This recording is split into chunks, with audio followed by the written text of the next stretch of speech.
Mesdames et messieurs, bonsoir et bienvenue dans ce programme spécial consacré à l'an 57 de la création de la vaillante armée guinéenne. Vous le savez, en novembre 1958, Feu Ahmed Sékou Touré ordonne au capitaine Noumandian Keïta de créer l'armée guinéenne. Ils seront regroupés des volontaires issus de l'armée coloniale en service dans d'autres colonies françaises comme l'Indochine, le Soudan français, l'Algérie ou encore le Madagascar.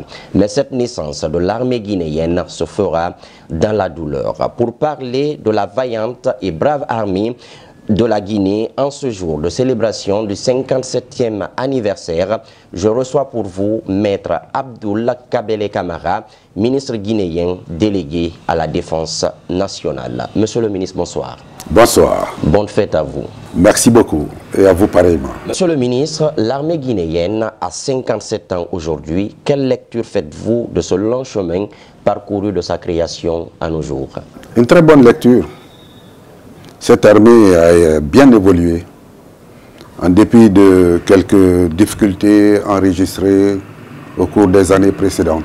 Cette armée a donné le meilleur de lui-même au lendemain des indépendances des pays africains et pendant les guerres de libération. Et c'est l'occasion pour moi de rendre hommage à ces vaillants patriotes qui ont décidé de rejoindre le pays pour constituer l'ossature de cette armée et le noyau. Et ils ont donné le maximum pour que cette armée guinéenne soit consolidée.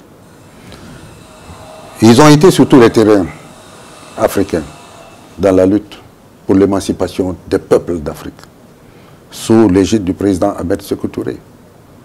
Et c'est une constance qui est indiscutable et qui ne peut pas être remise en cause. Et sur toutes les formes de libération, l'armée guinéenne a été citée en exemple. L'armée guinéenne, vous venez de le dire, monsieur le ministre, a été un exemple sur le continent africain, notamment sa participation pour la libération de certains pays ouest-africains. Et monsieur le ministre, vous êtes aujourd'hui à la tête de ce département et vous êtes le manager qui est au cœur de cette grande réforme entreprise par l'État. À ce titre, parlez-nous des nouveaux défis qui attendent l'armée guinéenne. Les nouveaux défis, c'est d'abord la formation.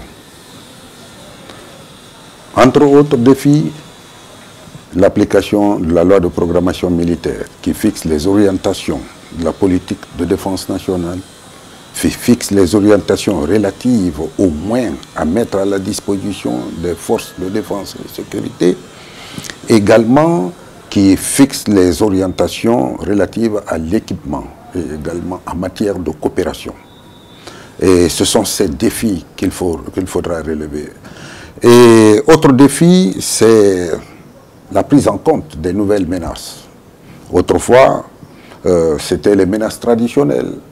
Et aujourd'hui, il est difficile d'assister à la guerre entre deux pays. Mais aujourd'hui, le terrorisme international a refait surface. Et le djihadisme et tous ces mouvements qui sèment la désolation à travers les pays et les continents, l'extrémisme religieux, et pourquoi pas les catastrophes naturelles. Nous venons de vivre une catastrophe, la fièvre hémorragique à virus Ebola. C'est un défi à relever, puisque c'est une nouvelle menace qui a fait son apparition à laquelle nous n'avons pu faire face facilement. Et donc il a fallu la mobilisation de grands moyens. L'armée doit jouer son rôle dans de telles circonstances. Et quand il y a catastrophe naturelle, quand il y a risque de bactériologique, l'armée doit y faire face. Et ce sont les défis à relever. La sécurisation de la population et du territoire national. Et également les opérations du maintien de la paix dans notre sous-région, la Manoriva, la CEDEAO, l'Union africaine et pourquoi pas dans le système des Nations Unies où actuellement la Guinée a regagné sa place dans le concert des nations puisque nous avons 850 hommes, un contingent, un bataillon qui est déployé au Mali dans le cadre des opérations de maintien de la paix. Monsieur le ministre, justement, est-ce que cette brave armée guinéenne est prête aujourd'hui à relever tous ces défis qui l'attendent? Le canevas est tracé avec la détermination du monsieur le président de la République. Et les moyens seront mis à la disposition de cette armée. Vous savez, quand on participe aux opérations de maintien de la paix dans le cadre du système des Nations Unies, bien sûr, si c'est un bataillon, ce bataillon est équipé. Et nous passons un mémorandum avec les Nations Unies et il y aura un retour de l'investissement. Ce retour de l'investissement va s'ajouter, n'est-ce pas, va être additionné avec le budget initial et puis le budget qui est prévu dans la loi de programmation militaire pour nous permettre de nous équiper, n'est-ce pas, et étant entendu que la loi de programmation militaire a fixé une échéance de 6 ans jusqu'à 2020 pour que l'armée guinéenne soit une armée resserrée, équipée, bien entraînée et bien formée. Bien dit, monsieur le ministre. Où en sommes-nous exactement avec la réforme de l'armée qui se poursuit? Cette réforme est une œuvre de longue haleine. Elle n'est pas circonscrite dans un temps limité. La réforme est une réforme qui va se poursuivre dans la durée. Mais aujourd'hui, il y a eu une avancée significative.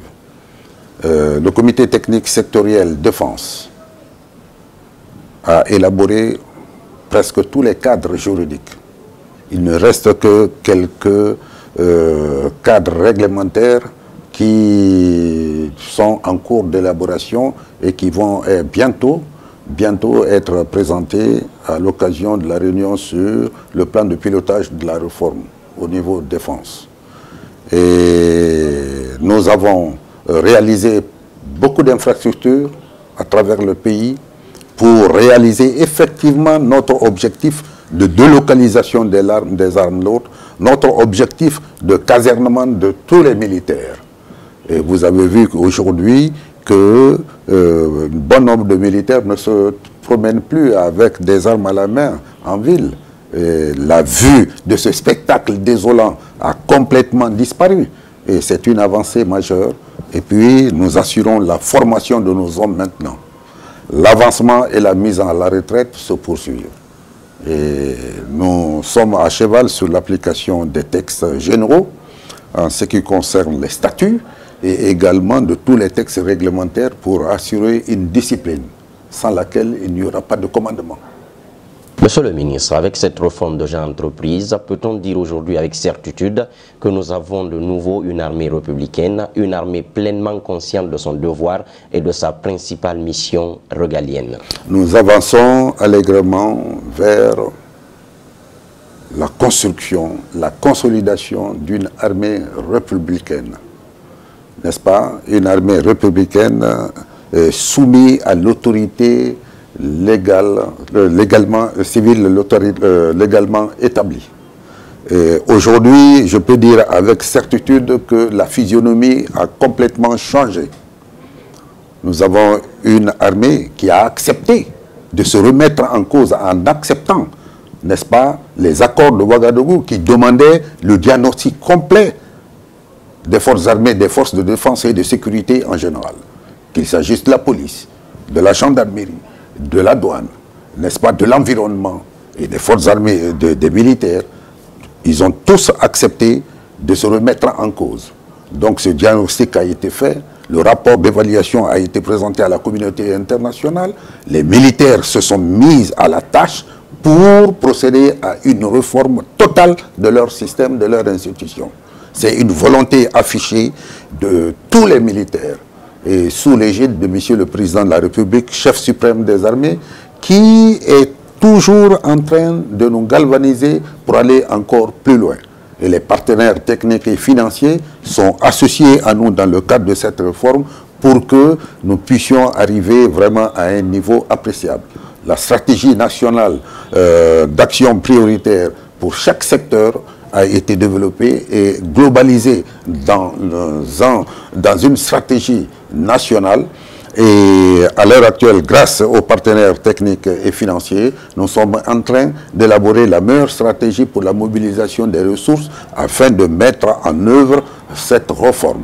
Et bientôt, le comité d'orientation stratégique, présidé par Monsieur le Président de la République, va convoquer une grande réunion à laquelle participeront les partenaires techniques et financiers pour discuter exactement de la stratégie de la mobilisation des ressources afin de lancer encore cette réforme. Monsieur le ministre, avant de poursuivre cet entretien, je vous propose de suivre cette immersion qui nous conduit au cœur de la gendarmerie nationale, la direction de la justice militaire qui s'ouvre aux citoyens et qui se modernise.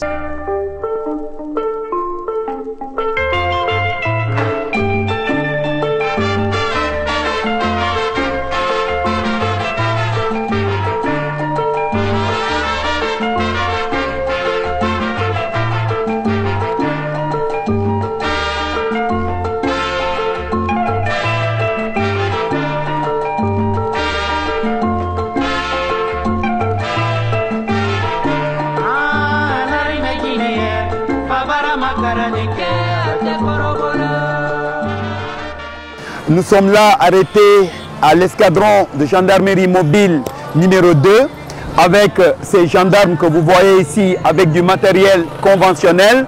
Je veux parler du bouclier, je veux parler du cougar, je veux parler des protèges du corps puisqu'on l'a connu en 1968 en France avec l'escadron de gendarmerie mobile où on a vu des gendarmes en veste et cravate. Donc ils ont tellement subi que les autorités de la gendarmerie étaient dans l'obligation de réfléchir pour changer le mode vestimentaire des gendarmes. Raison pour laquelle aujourd'hui, on a ce qu'on appelle le Robocop à la gendarmerie nationale. Donc, aujourd'hui, nous allons parler de la patrouille. Nous sommes à la coordination nationale des escadrons de gendarmerie mobile de la gendarmerie nationale.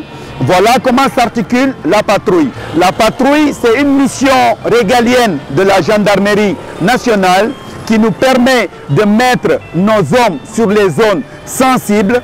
Déjà, Conakry est réparti en 5 communes. Au niveau de la commune de Kaloum, nous avons l'escadron 1 où il y a 4 jeeps. Au niveau de la commune de Matam, on a 5 jeeps. Au niveau de la commune de Dixine, on a aussi 5 jeeps.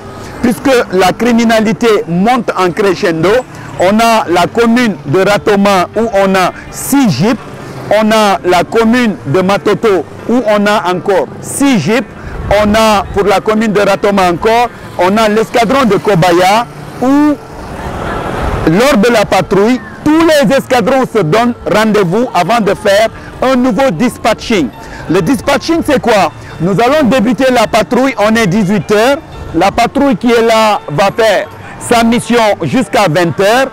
Pour le moment, c'est une mission de dissuasion, c'est une mission d'observation, c'est une heure de pointe. Vous avez vu comment les véhicules sont nombreux sur la route. Ça va leur permettre d'arranger déjà, d'assister la police pour permettre une fluidité aux véhicules qui quittent le service pour la maison.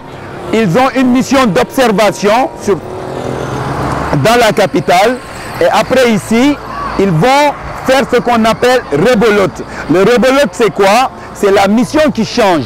À partir de 20 h, la mission qui a commencé de 18 h à 20 h avait pour mission la fluidité de la circulation, la mission d'observation et la mission de dissuasion. Maintenant, à partir de 20 h, ils vont basculer en mission de patrouille nocturne. Et là, en ce moment, puisque c'est l'heure où les malfrats sévissent le plus, c'est là qu'on va leur remettre les armes pour procéder à la patrouille nocturne. Nous sommes dans la salle qui abrite le service informatique du haut commandement. Ce service a été mis sur pied avec, bien sûr, nos techniciens qui sont chargés de la maintenance de tous les appareillages au niveau du haut commandement de la gendarmerie nationale.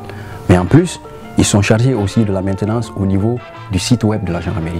Et c'est cette salle qui abrite le site web de la gendarmerie nationale. Vous savez, dans le cadre de la communication, Aujourd'hui, nous sommes dans la nécessité absolue de communiquer avec la population dont on a la charge de les protéger et leurs biens, pour leur dire ce que nous prétendons faire dans le cadre de leur sécurité, mais aussi ce que la loi nous autorise à faire pour cette population dans le cadre de leur libre circulation.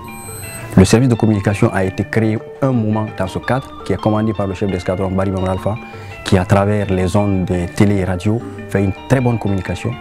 Mais quand nous sommes venus, nous nous sommes dit qu'il était nécessaire, en ce 21e siècle, de mettre sur pied quelque chose de beaucoup plus avancé pour nous permettre de capter un public beaucoup plus large en Guinée, mais aussi au-delà de la Guinée. Donc ce site a été lancé officiellement. Son URL, c'est le www.gendarmeriegn.org. Donc sur ce site, nous postons les informations par rapport aux différentes activités que nous menons dans notre institution. Que ce soit les rentrées pour les stages dans les écoles de gendarmerie de Sonfonia ou de Kalia, que ce soit les clôtures de ces formations ou les coups de filet réalisés par les escadrons de gendarmerie mobile dans le cadre de l'interpellation des bandits de grand chemin, nous les mettons sur ce site. Mais au-delà de cela, nous permettons aussi à nos lecteurs, c'est-à-dire aux internautes, de mieux connaître cette gendarmerie. Nous permettons à la population guinéenne de mieux se rapprocher de cette gendarmerie. En quoi faisant, il y a beaucoup de menus qui sont créés au niveau de ce site web. Le numéro vert a été mis à profit depuis les élections présidentielles de 2010. En 2010, ça fonctionnait à merveille et même en cette élection de 2015, ça continue à fonctionner. Nous recevons à partir du centre des opérations ici, la cellule téléphonie reçoit des appels des citoyens pour permettre cette fois-ci, pas seulement à la gendarmerie, mais à toutes les trois composantes de l'UCEP, c'est-à-dire la police nationale, la protection civile et la gendarmerie, de partir au secours des populations qui appellent. Actuellement, tout le monde a l'Internet au bout du doigt. Mais la nouvelle génération a beaucoup plus de temps sur Facebook, sur les réseaux sociaux au fait. Donc nous avons créé une page Facebook pour l'institution. La page Facebook, c'est simplement le ACGN DGM.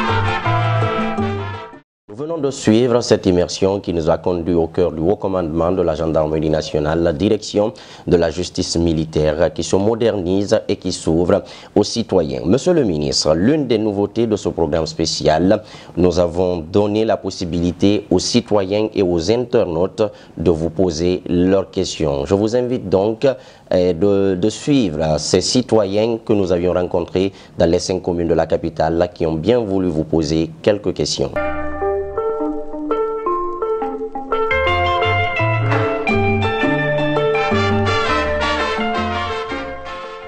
Pourquoi les généraux de régime, du premier régime, n'ont pas la même pension, c'est-à-dire n'ont pas la pension égale à celle des généraux d'aujourd'hui? La pension est calculée sur la base du dernier salaire perçu. Alors, c'est le salaire du général du premier régime, de l'ancien régime, n'est pas être égal au salaire du général admis à la retraite aujourd'hui. Pourquoi? Parce qu'il y a eu des augmentations de salaire, tant au niveau national, mais également, particulièrement au niveau des forces armées. Souvenez-vous de ce que des augmentations qui ont été faites pendant que le président Lansana Conté était là, le général Lansana Conté. Souvenez-vous également de l'arrivée des militaires, du capitaine Dadis, Moussa Dadis Camara, président de la junte, et également du président intérimaire Sekouba Konaté. Les militaires ont bénéficié de plusieurs augmentations allant jusqu'à 100%. Et si on totalise, je pourrais même dire allant jusqu'à 300%. Souvenez-vous des événements de 1996. Alors, celui qui est admis à la retraite en 2000 ou même en 98 ne peut pas avoir la même pension que celui qui est admis à la retraite en 2011. Ces retraités de l'armée guinéenne, c'est-à-dire ne perçoivent pas la même pension. Mais ils ne peuvent pas percevoir la même pension. C'est sur la base du calcul. Il y a le point d'indice et puis la valeur du point d'indice. Je voudrais poser une question au ministre de la Défense. Qu'est-ce qu'il envisage pour la reconstruction des casernes militaires? Parce qu'il y a beaucoup de bâtiments qui sont construits, mais jusqu'à présent, ces maisons sont abandonnées comme ça. Bien, en ce qui concerne la reconstruction des casernes, nous avons cette année, nous nous sommes déployés à travers le pays. J'ai fait avec le commandement à peu près 6000 et quelques kilomètres à travers tout le pays. Nous sommes allés dans les postes les plus avancés. Mais l'objectif premier était de m'assurer de l'achèvement ou non des infrastructures réalisées au niveau des compagnies et des bataillons. Il y en a 15 qui ont été réalisées sur tout le territoire national. Et vous avez vu les images à la télévision. Nous avons passé près de 2 mois sur cette question-là. Et ils sont sur le point d'être achevés. L'année 2016 va bientôt commencer. Et nous allons tout mettre en œuvre pour que ces bâtiments-là soient équipés. Parce qu'il ne s'agit pas seulement de construire. Il y a ce qu'on appelle le parcours du combattant, qu'il faut également réaliser et dans les normes et standards requis par les forces armées. Et donc nous sommes en train d'achever tout cela. Les équipements seront là. Toutes les commodités devraient être mises en place. La lumière. Nous avons fait une demande auprès du chef suprême des armées pour qu'il puisse nous faire équiper de panneaux solaires. Et également, il faudra du mobilier pour que tous ces bâtiments-là soient fonctionnels. Mais d'ores et déjà, nous avons ordonné à certains bataillons de rejoindre les locaux avec les moyens de bord qui sont à leur disposition. Nous veillons au gré. L'entretien est permanent. Et tous les commandants de compagnie et les commandants de bataillon sont instruits pour tenir dans un état de propriété exemplaire ces différentes infrastructures. Parce que nous n'avons plus le temps de recommencer, de jouer à l'éternel recommencement. C'est fini ça. Déjà, quels sont ces bataillons qui ont déjà rejoint, c'est-à-dire ces infrastructures qui ont été construites par l'État? Si vous allez à Forcaria, vous verrez que nous avons ordonné au commandant Al-Seni de rejoindre son bataillon. Et ils ont déjà débuté le déménagement. Et également, si vous allez aux choses à Mali, vous verrez que le bataillon du Mali va intégrer.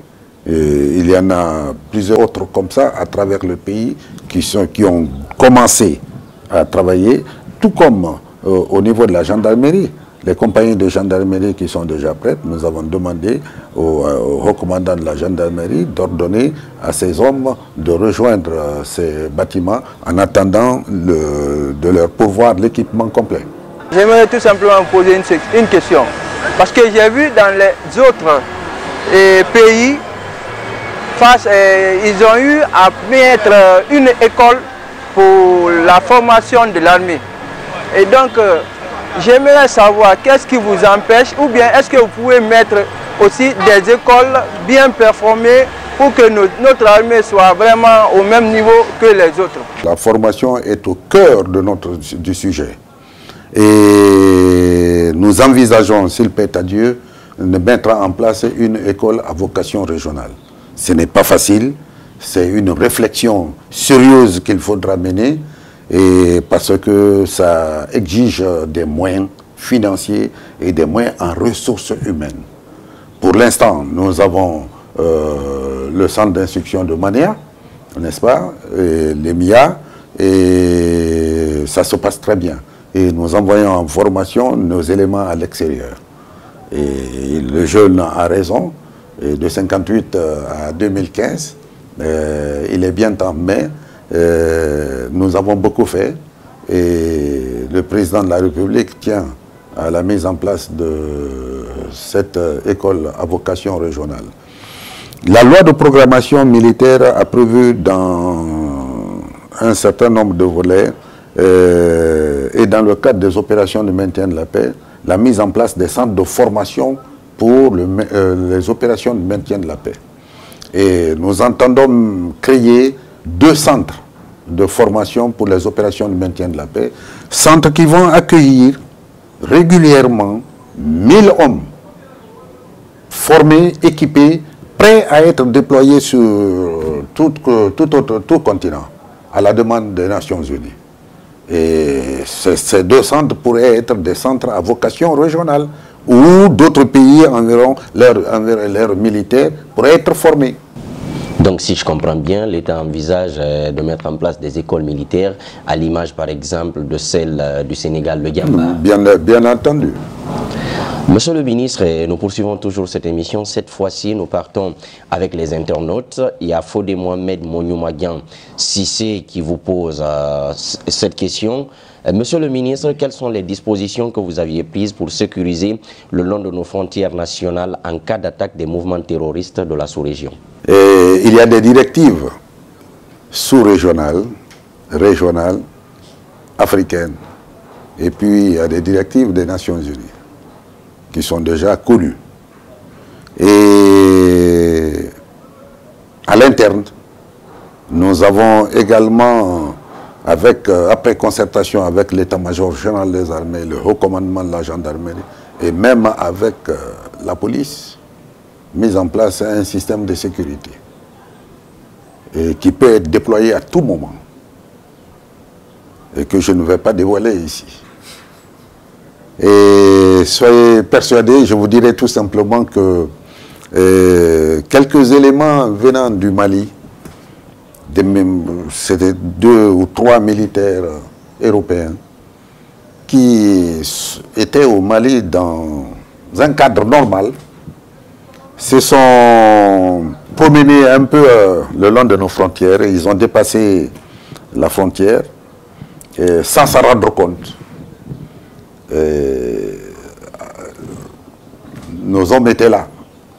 Comme ils étaient armés, bien armés, donc nos hommes étaient là pour veiller au grain. Ils ont été pris, n'est-ce pas? Ils ont porté tout de suite l'information au niveau le plus élevé et nous avons réglé la chose de façon la plus diplomatique. Mais nos éléments ont réagi pour montrer que on ne dort pas et que nous veillons. Ça c'est un exemple et nous avons eu droit d'ailleurs aux remerciements et aux excuses du pays concerné, dont l'ambassadeur n'a pas tardé à nous joindre pour nous dire vraiment merci. Et nous étions en contact avec la République sœur du Mali, avec mon homologue, le ministre de la Défense du Mali, avec lequel j'ai géré cette affaire dans d'excellentes conditions et tout se passe bien. Nous veillons au grain. Monsieur le ministre, il y a toujours Fodé Mohamed Monyoumagian Sissé qui vous pose cette autre question. Quel sera le rôle de l'armée guinéenne dans le processus de développement, de démocratisation et du maintien de la paix en Afrique et dans le monde en général? L'une des missions des forces armées, c'est de participer au développement socio-économique du pays. Et cela, c'est une mission que nous intégrons parfaitement. Vous avez le génie militaire qui travaille les routes, les bâtiments, nos casernes et autres. En grande partie ont été réalisés par le génie militaire. Le président de la République, dès son investiture, nous a instruit de mettre en place une direction chargée des unités agro-industrielles. Et cette unité, qui était commandée par le général Bourama Kondé, actuellement ministre de l'administration du territoire et de la décentralisation, fonctionne. Et c'est des hectares et des hectares qui ont été aménagés pour cultiver le riz. Et nous avons enregistré des récoltes vraiment de qualité. Et l'action se poursuivra dans le temps, s'il plaît à Dieu. Nous avons le génie rural, les pistes et autres qui ont été réalisées par le génie. Vous avez vu que dans le cadre de la sécurisation maritime, sur instruction de Monsieur le Président de la République, le génie a réalisé le sémaphore de Tabara. Et le sémaphore de Koundindé est déjà, tout va être fonctionnel. Tout cela construit fait par le génie. Donc c'est une des missions essentielles des forces armées guinéennes. La participation au développement socio-économique du pays. Monsieur le ministre, il y a Abdoulaye Hadiba qui vous pose cette autre question. Il voudrait savoir pourquoi votre ministère n'organise pas des manœuvres militaires conjointes avec d'autres puissances militaires afin de tester la capacité opérationnelle de nos forces armées guinéennes. Oui, il a raison. Nous n'avons pas encore organisé des manœuvres militaires. Parce que les manœuvres avec les pays voisins, mais les manœuvres militaires, on ne l'improvise pas. Elles sont préparées. Elles exigent beaucoup de moyens. Et l'une des priorités aujourd'hui, pour l'avenir, et dans les meilleurs délais, parce que là, on ne doit plus retarder, c'est la réflexion sur, n'est-ce pas, le démarrage de telles manœuvres militaires, d'abord à l'interne, avant d'associer les autres pays. On a parlé de la sécurisation des frontières avec les pays voisins, par exemple, la Côte d'Ivoire, le Libéria, la Sierra Leone, le Mali. Nous aurions pu organiser des manœuvres militaires, mais la situation sociopolitique des différents pays ne nous ont pas permis de le faire. Mais avec les directives de la CEDEAO, nous pourrons mener ensemble, n'est-ce pas, des patrouilles le long de nos frontières. Et ce que nous avons réalisé en minima, c'est les manœuvres avec la France, par exemple, lorsque les bâtiments, une flotte française arrivée ici en Guinée, la marine guinéenne et la marine française s'associent pour effectuer quelques manœuvres sur nos eaux.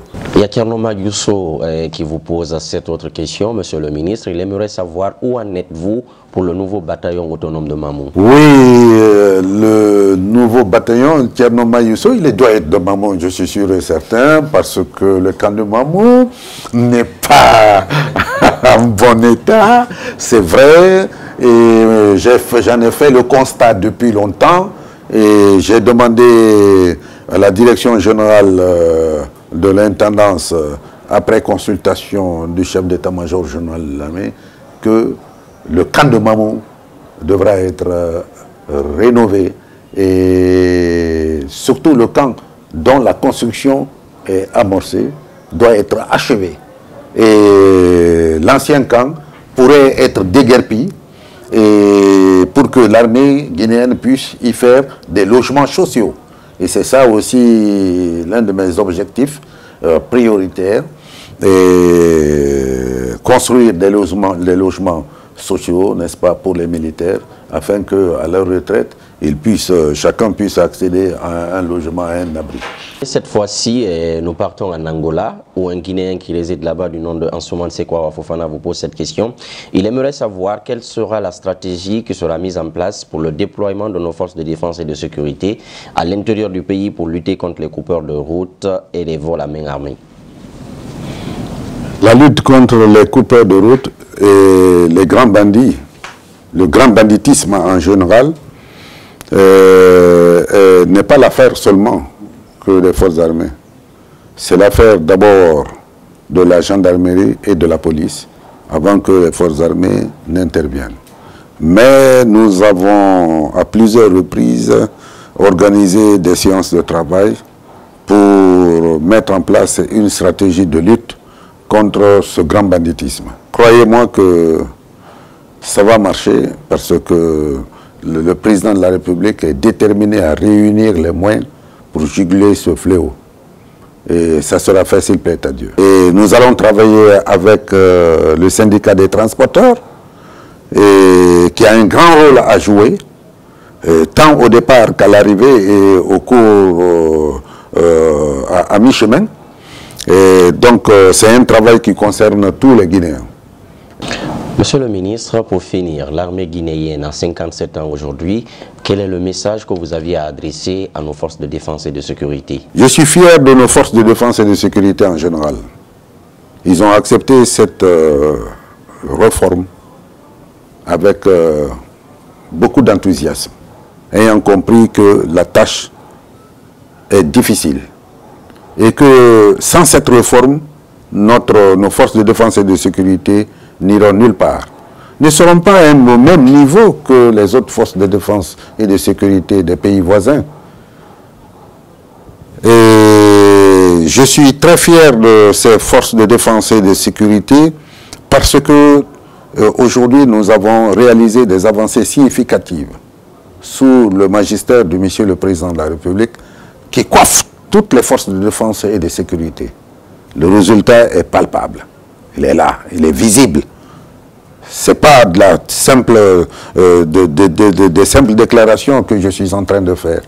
Mais je le dis, c'est vérifiable par vous-même. Et aujourd'hui, nous avançons, nous avons mis en place la loi sur le maintien de l'ordre public. C'est une loi qui a été bien réfléchie. Nous en sommes l'initiateur. Nous l'avons proposé à nos collègues du ministère de l'Intérieur, de la Sécurité. Et nous sommes arrivés à un bon résultat. Aujourd'hui, cette loi est adoptée et les textes réglementaires sont en train d'être pris pour baliser le terrain. Certains avaient crié au scandale que les libertés individuelles et publiques vont être menacées. Mais je pense qu'ils avaient tort. Ils avaient tort parce que, au contraire, la loi sur le maintien de l'ordre public est égale pour tous. Protège la population, protège les libertés, les manifestations, mais aussi sécurise notre pays. Je suis fier de ces forces de défense et de sécurité parce qu'ils avancent, comme je l'ai dit au début de cette émission, n'est-ce pas, allègrement, ils s'installent dans la voie d'une armée républicaine, consciente de son devoir, de son rôle vis-à-vis de sa nation, de son peuple, qu'il a l'obligation de protéger, de son territoire, dont l'intégrité doit être sauvegardée à tout prix, de sa souveraineté nationale. Cette armée qui vraiment a été un modèle dans les années 60, à l'occasion de la lutte pour la libération des pays africains, l'émancipation des peuples africains, cette armée a joué un grand rôle. Cette armée, j'en suis fier parce qu'elle a retrouvé sa place sur l'échiquier international. Aujourd'hui, il y a un bataillon, après 160 hommes intégrés dans la compagnie sénégalaise, aujourd'hui c'est 850 hommes qui constituent un bataillon et plus, autonome dans le cadre du système des Nations Unies et qui fait notre fierté au Mali. Je prie Dieu qu'il soit protégé et qu'il en soit ainsi sur tous les chantiers où la paix est menacée à travers l'Afrique et le monde entier. Merci à vous, monsieur le ministre. Je vous remercie. L'armée guinéenne avance allègrement, mais s'inscrit dans une voie républicaine. Mesdames et messieurs, c'est la fin de ce programme spécial. Vous pouvez retrouver l'intégralité de cette émission sur le www.gouvernementgov.gn ou bien sur la page Facebook du gouvernement. Je vous donne rendez-vous pour un autre numéro de cette émission.